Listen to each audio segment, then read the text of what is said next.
My name is Rosie Burrows. Together with my husband Ward and our children, we have farmed here in the Merced County area for about 50 years. Farming and the land is not an ownership, it's a responsibility of stewardship. And this is where we feel that we're not only passionate about hedgerows, but we're passionate about our regenerative organic farming. So a few little practices that we have. The first one is to keep the soil covered with living roots for as much of the year as possible. And then we have sheep and horses and pigs and beef cattle, and all of them are on grass-based pastures that are rotated. And then we have been doing hedgerow plantings for 45 years. As we developed new farm fields, we decided that we wanted to plant beneficial plants at the end of each row. My favorite plants of all of my hedgerows is ceanothus. It's the first one that comes out in the spring. My second favorite plant is the manzanita. I love all the salvias and sages, and I also love golden currant. Coffee berry. It is very hardy, and it has survived when other plants don't. It's a great native plant.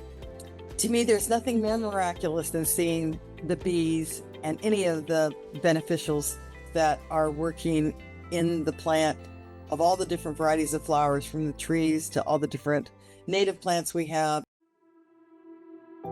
I did a number of studies with hedgerows adjacent to tomato fields, and then a number of weedy edges adjacent to tomato fields as well. And we did a whole number of monitoring assessments to see what the pests and the beneficials were in the hedgerows or the weedy edges. And then we also looked at the pest damage into the crop, and we had monitoring stations at 10 meters, 100 meters, and 200 meters into the fields. And what we found was that there was a lot more pests in these weedy edges than in the hedgerow edges.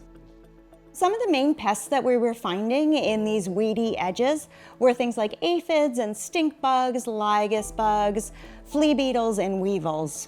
We found they were about 10 times more abundant in these weedy edges than they were in the hedgerow plantings.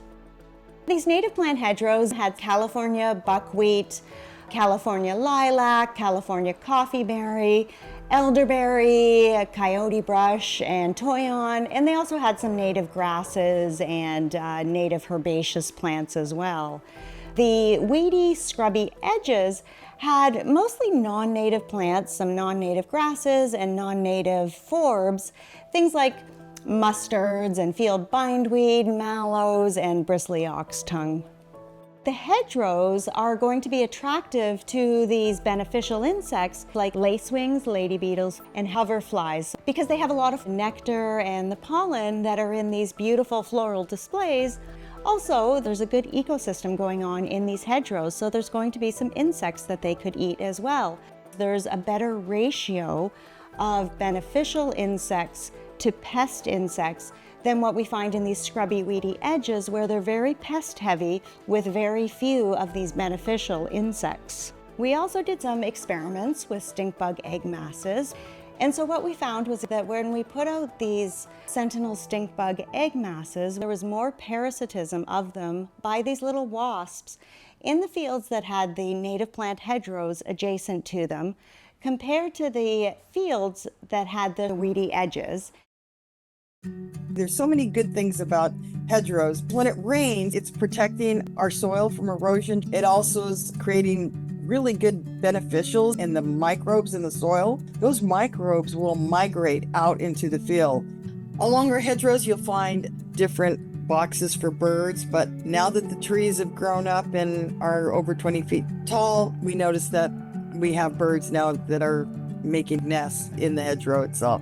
We really love having the habitat for our wildlife species.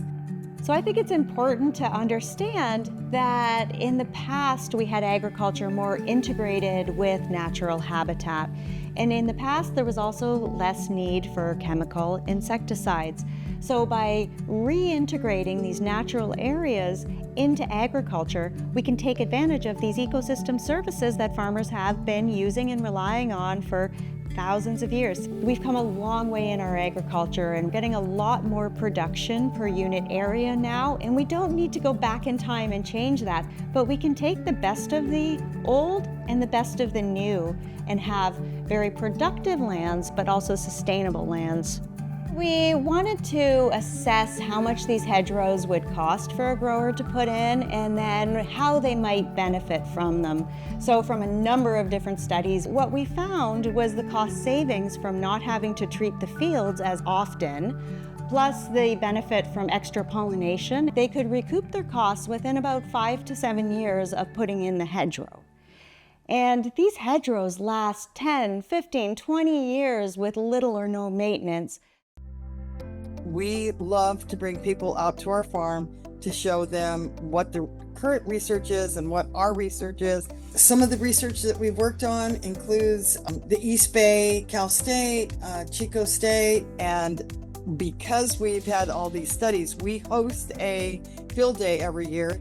I'm very close to not only my roots of Native American from the New Mexico area, but also we're very good friends with Julia Parker and her daughter Lucy, who have been coming to our farms to give basket weaving classes.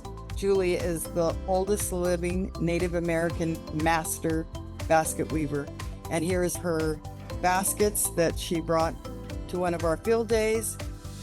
I really enjoy studying beneficial insects, and I really enjoy doing outreach about bees and pollination and other beneficial insects because it's amazing to see the wonder on people's faces when they learn about this. And it's a whole world that a lot of people haven't looked at and haven't seen.